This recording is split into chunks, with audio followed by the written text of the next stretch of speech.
Welcome back to another episode of the CSK8 podcast. My name is Jared O'Leary. In this episode, I'm going to continue a discussion on maker culture and maker practices.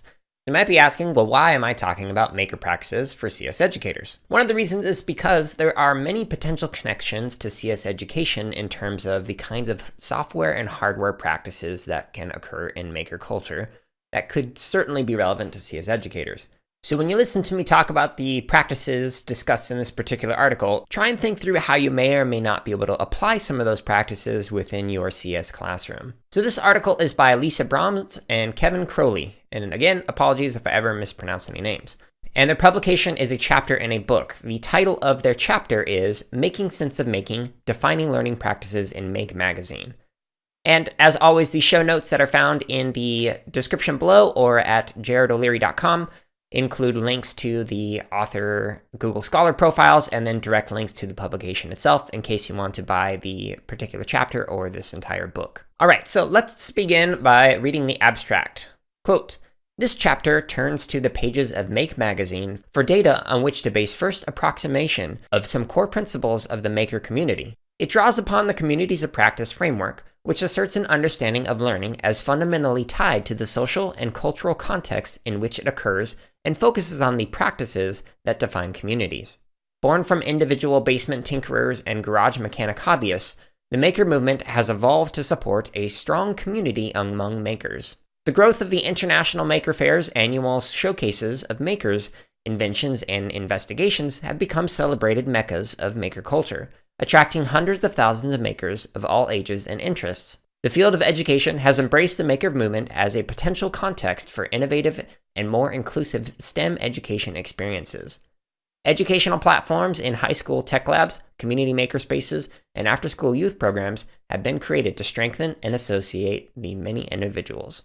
End quote. So if I were to kind of summarize this particular chapter into a single sentence, I would say that it is a content analysis that uses communities of practice as a framework for exploring maker practices evident within Make magazine. So the authors begin by explaining that maker culture and practices have become more mainstream in recent years. For example, the White House a few years ago hosted a maker fair and kind of showcased some of the things that people can create in makerspaces or just in general. After kind of doing that little intro, they kind of talk about what communities of practice are as a framework. And so here's a quote from page 14. Communities of practice, quote, "asserts an understanding of learning as fundamentally tied to the social and cultural context in which it occurs and focuses on the practices that define communities," end quote. So they use this particular framework, the idea of communities of practice, to analyze 162 articles within Make magazine over the course of a single year. Now, as a little side note, I do happen to have a chapter that I wrote for a handbook on affinity spaces, and I kind of talk about how affinity spaces are similar or different than communities of practice, and how you can apply the framework of an affinity space into a classroom context. So if you're interested in learning more about communities of practice and a very similar framework called affinity spaces, in the show notes, I'll have a link to that publication. Now, at the time of this recording, the publication is not released. It is in press, so it might be out by the time this recording releases. Otherwise, it'll be available shortly after. So the purpose of the study was, quote, "to define making in terms of the distinct making practices that are at the center of the community. To find these practices, we analyzed the most popular and nationally recognized textual source of maker community participation, Make magazine," end quote. And that quote is from page 14. So the study was guided by the following questions. This is a quote from page 15. Quote, "What are the learning practices of the making community as represented in Make magazine? And who are the makers who contribute to Make magazine and, for what analytic purposes, represent central participation in making community practice?" End quote. Okay, so here are some of the results from the study itself. So over the course of this particular study, Brahms and Crowley identified that 89% of the authors for Make magazine were men. Now, the authors problematize this a bit, and I'll actually talk about this a bit more in 2 weeks in another article that I'll be reading that problematizes maker culture in general. But here's a quote from page 26. Quote, "If making is represented as being, for example, mostly male, mostly white, and mostly about hobbyist technology, how does it differ in substantive ways from other recent educational phenomena that were similarly thought to be new supports and motivations to participants in STEM, such as educational gaming or robotics, and that continue to foster a complex relationship to gender and access with regard to design and use? Will making experiences really become more accessible and motivating to young people and communities who do not see others like themselves and their creative interests reflected in the public face of the movement? End quote. So these questions have some excellent points in terms of things to consider and think through. So if we're going to engage in some of the practices that I'm about to discuss, we might want to question who is engaging in these practices in an informal settings and why. And in this particular case, there's a strong imbalance in terms of gender identities that are represented in who writes for this particular magazine. Now, the authors don't indicate why that might be. However, that is definitely something that should be explored more before implementing these kind of practices in an educational setting. Now, that being said, there are a lot of interesting connections here that still can tie into computer science education, which also kind of has an imbalance between gender representation and identities. It tends to heavily lean towards male, and right now there's not enough women in CS, and there's not a lot of discussion on non-binary individuals in CS as well. Okay, so the analysis itself revealed 7 core learning practices evident within the articles. So these practices are: 1, explore and question; 2, tinker, test, and iterate; 3, seek out resources; 4, hack and repurpose; 5, combine and complexify; 6, customize; and 7, share. All right, so here's a definition of the explore and question. This is from page 16. Quote, interrogation of the material properties of the context in order to find inspiration or to determine intention for a process or project, end quote. So with this particular practice, the author suggests that makers really enjoy and value inquiry and exploration through making and through the culture at large. Now, this is definitely something that can apply in a CS classroom as well. If you are going to use any kind of like inquiry or even project-based exploration that has more of an open-ended framework for the project, there's not this like closed project where like everybody's going to create the exact same outcome. For example, you might be able to say, how can we solve this particular problem with different solutions, or what kind of problems are in our community that we can address through our class and through computer science in general. So those are some different ways that you can kind of explore and question in computer science education. Kind of building off of the explore and question, the next one, tinker, test, and iterate. Here's a quote from page 16, a definition. Quote, purposeful play, experimentation, evaluation, and refinement of the context, end quote. So this strongly aligns with CS education, especially with software development. You're just constantly iterating on your ideas, and you have to constantly test to find if there's bugs. And then from the tinkering side of things, it's just kind of like messing around, like trying to figure out, oh, well, what happens if I do this, and experimenting some more. However, where it differs a little bit, here's a quote from page 20. Quote, makers are doers rather than planners, yet the doing is iterative and sequential. Makers model designs with software. They build and test prototypes, and they evaluate the processes to discover what is possible or to improve upon what has come before, end quote. So the authors then continue to go on and kind of describe that the iterative process is strongly valued within maker culture. However, this kind of iterative process is typically different than what goes on in CS education, in that in CS education, you usually have some kind of a plan in advance in terms of what you want to do or what you want to create. Now, whether or not the kids you work with are moving with more of an experimentation, like maybe through modding, like I talked about previously in previous episodes, and just kind of tinkering around and seeing what they can do. Or maybe they're going with more of like, they're going to storyboard out what their app or their program or their project is going to do, and they're going to follow that and kind of iterate on it as they're working on it. That's kind of up to you in the classes that you work with. Okay, so the next practice, seek out resources. Here's a definition from page 16, quote, identifying and pursuing the distributed expertise of others includes recognition of one's own not knowing and desire to learn, end quote. So this relates to a lot of what some of the guests on the show have talked about in terms of finding communities and finding other experts that can assist you with your own understanding. So the idea that knowledge is kind of distributed across the community is one that resonates really well with a lot of informal learning communities or communities of practice or affinity spaces, however you want to define these kind of cultures or groups of people. This is something that can occur in the classroom itself. I have mentioned, and guests have mentioned, that they strongly recommend having peers help each other in a classroom, or creating like an I need help list, or engaging in peer-to-peer feedback and learning, or just even asking a friend for help if they get stuck. things like that. So this can definitely relate to what goes on in a CS education classroom. However, it doesn't have to be with somebody who's in a room or somebody that you talk to synchronously. This could also occur asynchronously if you have a lot of resources available online or in some kind of a discussion-based format. So for example, perhaps you could create a feedback system where one class is able to look at projects from another class that meets at a separate time of day and kind of provide comments or feedback. So as an example to that, when somebody shares a project in Scratch, there's an option to allow community members to share comments. So perhaps a fourth grade class might go and look at projects developed by seventh grade class and provide some feedback to them. Now, this practice also relates to the previous Unpacking Scholarship episodes on mod culture. Here's a quote from page 21. Quote, "It is also frequently played out through the recruitment of friends and colleagues with diverse skill sets and knowledge, as well as through the active use of local community-developed resources for discussion, design, and fabrication." End quote.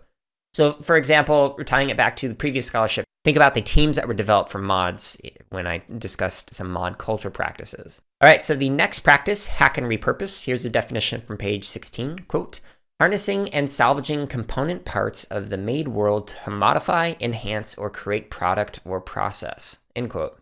Here's a quote from page 22. Quote, "Hacking and repurposing is a practice of problem solving and improving functionality, but it is also an act of improvisation and creativity, and an opportunity to put the stamp of individuality on a project or process." End quote. So as I've discussed, and some of the guests have discussed in prior episodes, you're going to be borrowing bits of physical hardware or maybe software, chunks of code or functions, and applying them in some kind of a new context. So this is something that is valued among maker culture, the idea that you are going to repurpose something.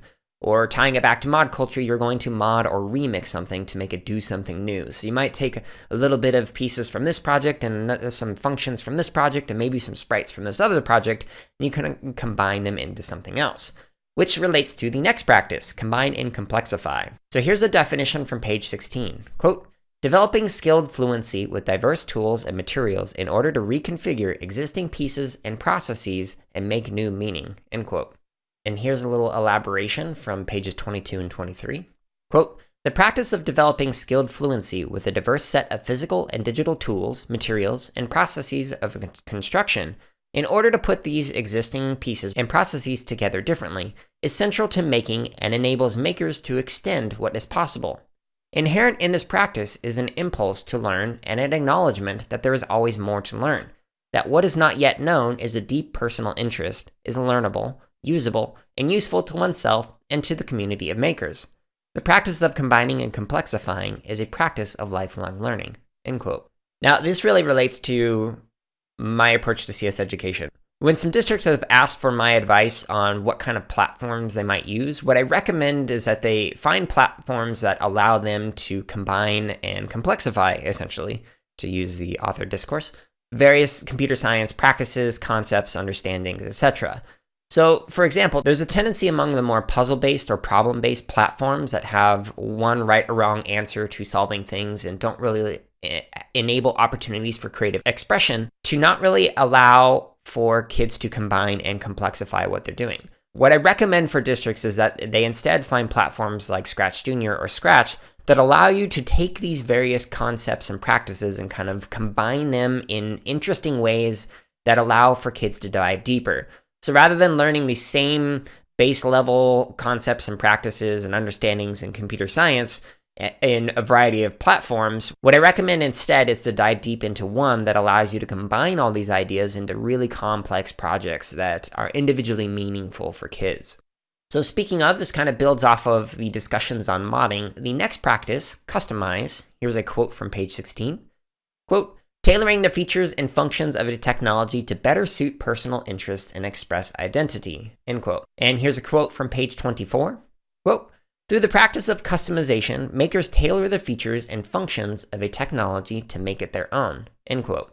I cannot recommend this enough. If you can in some way make it so that your CS class allows kids to kind of customize things to make it interesting to them, not only does this make this like personally meaningful, but it can also tie into the idea of culturally relevant pedagogy. So I highly recommend thinking of the ways that the projects that the kids create in your CS classroom or your classroom that integrate CS that the projects themselves are extremely customizable. Okay, so the last practice, share. Here's the definition from page 16. Quote, making information, methods, and modes of participation accessible and usable by members of the community, end quote. So here's a quote from page 25 on the findings. Quote, makers openly share and access the stuff of making with the entire community of makers through diverse platforms for presentation, reception, and communication. Often characterized as open source, the maker community works to develop repositories of information, kits, and systems of communication, which make tools, materials, methods of design and fabrication, and products accessible, customizable, and usable by the entire community, end quote. So the thing I love about this is it's not just sharing the created product itself, but also sharing how to create that product.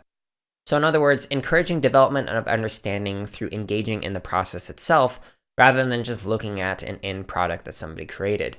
So I mentioned in previous episodes that one thing that you might be able to do is have kids create their own resources that are then used by the current class or even future classes down the road. So this is another example of how you might be able to do that.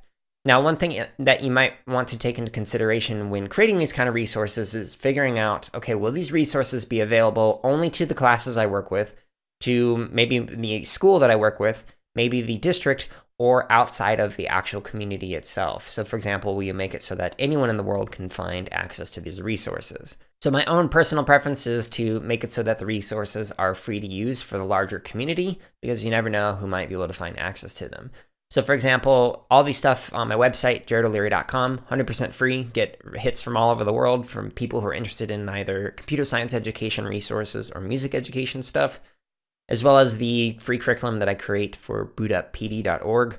We get hits from all over the world, every continent except for Antarctica. So if you know anyone who teaches in Antarctica, please have them use our resources so I can say every continent. Anyways, all kidding aside, I highly recommend creating not only products, but also resources that help with the processes to create those products. Now, an interesting note or finding from this particular article is that these practices did not occur in isolation. So over 75% of the article include 2 or more practices, and more than a third contain 4 or more practices. So rather than having to make a lesson that's like, I'm going to focus this lesson on customizing, or I'm going to focus this particular lesson or project on combine and complexify, you don't need to do that. You can find projects that include several different examples and kind of engage in them simultaneously.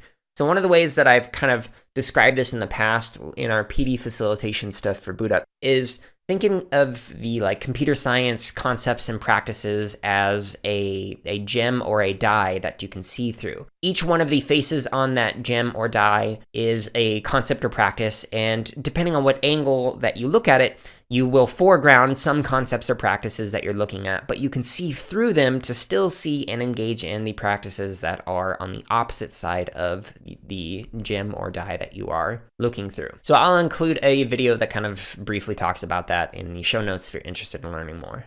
Now, the authors mentioned that the majority of the articles were multidisciplinary. Here's a quote from page 18. Quote, yet rarely does each discipline occur independently of others, end quote. So this is an excellent example of ways that you can engage in integrated or interdisciplinary or transdisciplinary learning within a school context. And yes, the authors do say multidisciplinary. As I mentioned in previous episodes, maker culture scholarship tends to refer to these kind of combined practices from multiple domains as multidisciplinary. However, in curriculum scholarship, they might describe it as integrated, interdisciplinary, or transdisciplinary. I'll include a link to my dissertation, which kind of unpacks that a little bit more, especially in chapter 6. So here's a kind of summary quote from page 25. Quote, our analysis suggests that the practices that characterize participation in making cannot be simply described as practices that come from or point to any one educational disciplinary pathway, such as engineering, science, or math. It can be argued that aspects of maker practices are drawn from or resemble certain disciplinary practices, but no one discipline or singular set of established disciplinary practices captures the essence of participation in the making community. Makers have developed a set of sophisticated community practices and modes of participation that, as a whole, are organic and possibly unique to making, end quote. And finally, a quote from page 27, quote, making is a multidisciplinary, interest-driven, distributed, and evolving form of informal learning, end quote. So much of these quotes towards the end and the idea of the practices not being siloed or isolated or disconnected from each other relates to so many of the discussions in this podcast in previous episodes. So that's kind of a summary of the study itself, some of the main findings from this particular content analysis. So here are some of my lingering questions or thoughts. So one of them is, how might the 7 core learning practices look in a CS classroom? So I kind of unpacked each of them a little bit throughout this discussion. However, I'm sure you can come up with many more ways that you could potentially include each of these 7 practices in your classroom, whether it be an integrated classroom or a standalone classroom. Another question that I have is, if someone were to analyze CS curricula or discourse in the field, what themes might emerge? So in other words, if you were to kind of take this approach to doing a content analysis of Make magazine publications, and instead apply that to the field of CS at large, what kind of practices might come out of that? What is it that we as CS educators or people within the field of CS education discuss? Another follow-up question would be, how might those themes differ from what is emphasized within a particular set of CS standards? So is there a disconnect between the way that we discuss things in the world of CS or CS education with the kind of standards that we've set? Or is there an imbalance in it in terms of, well, these standards are presented as kind of like all being equal, but really we talk about algorithms and programming 90% of the time, and only 10% of the time we talk about everything else. And another question I have, in what ways might the themes in CS in leisure discourse differ from CS for career readiness? So I've mentioned several times that I really value the idea of engaging in a subject area for leisure, for fun. Yes, you can do this for career, and that's great, but you can also just engage in this for the fun of it, like modding a video game or making your own apps or whatever you want. So what I'm curious about is if the discourse that is in these more informal and leisurely applications is similar or different from the career readiness discourse.